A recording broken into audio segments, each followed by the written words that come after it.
Olá, hoje o assunto é quente, né? Uma tensão bem alta envolvendo o ex-presidente Bolsonaro, o STF e um alerta aí sobre uma possível prisão. Exatamente. Uma situação que evoluiu muito rápido. Pois é. A nossa análise aqui vai se basear numa notícia do G1 de hoje, 21 de julho de 2025. E a ideia é a gente tentar entender assim, o que seria essa violação, como o ministro Alexandre de Moraes reagiu e claro que pode acontecer, né? Isso. Destrinchar esses pontos. Então vamos lá. O ministro Moraes deu 24 horas para os advogados do Bolsonaro explicarem um possível descumprimento, certo? Daquela proibição de usar redes sociais. Isso, 24 horas. E um ponto fundamental é que não era só o uso direto, né? A proibição incluía o uso indireto, tipo por contas de outras pessoas. E o aviso foi sério mesmo. Se a explicação não colar, digamos assim, pode vir ordem de prisão imediata. Uma escalada bem forte. Sem dúvida. E para a gente ter a dimensão disso, é bom lembrar por que essas medidas existem, né? Elas vieram na sexta-feira passada. Tornozeleira eletrônica e essa proibição das redes. Ah, sim. Tem a ver com aquele processo da tentativa de golpe, né? Exato. A ideia das cautelares é justamente essa: evitar que ele tente atrapalhar o processo, as investigações, impedir qualquer tipo de obstrução. Entendi.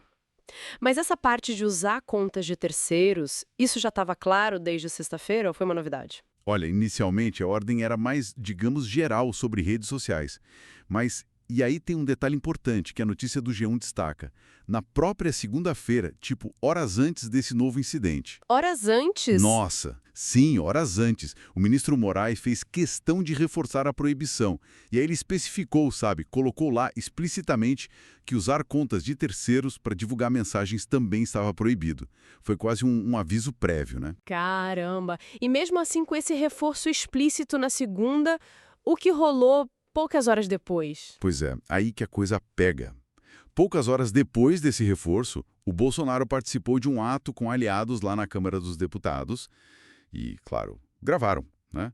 Vídeos desse evento foram parar na internet. E o que tinha nesses vídeos? Ele falando? Sim, ele aparecia mostrando a tornozeleira eletrônica, chegou a chamar de símbolo da máxima humilhação, algo assim, e se defendeu, né? Falou coisas como não matei ninguém, não roubei os cofres públicos. E classificou a situação toda, isso, classificou como covardia.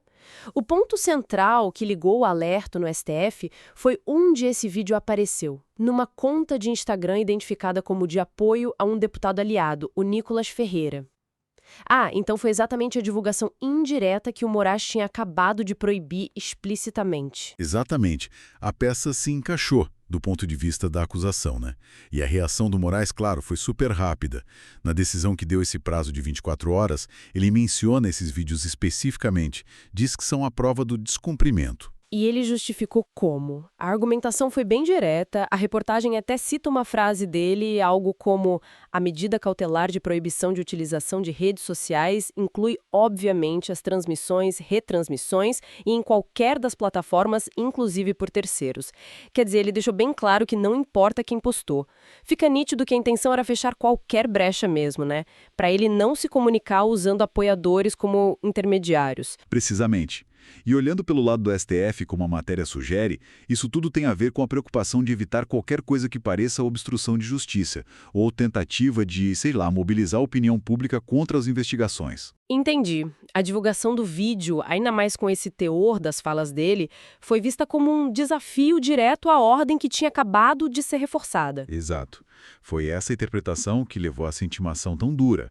Então, para a gente amarrar aqui a situação crítica, temos esse ultimato do ministro Moraes, prazo curtíssimo de 24 horas. Tudo por causa da divulgação desses vídeos via conta de terceiro, depois de um ato político. E o Bolsonaro ali fazendo declarações bem fortes. A defesa vai ter que apresentar uma justificativa muito boa para evitar a prisão preventiva. É um momento de tensão máxima, realmente. Sem dúvida nenhuma. E sabe, pensando um pouco além desse caso específico, isso tudo traz à tona uma questão bem complexa, né? Como é que o sistema de justiça hoje consegue aplicar e, principalmente, fiscalizar essas restrições digitais. Ainda mais para figuras políticas, assim, com tanta visibilidade, com redes de apoio enormes e superativas. É verdade. Onde termina a comunicação política, mesmo que indireta, e onde começa o descumprimento de uma ordem judicial. Pois é, essa linha fica muito tênue, muito difícil de controlar na prática, sabe?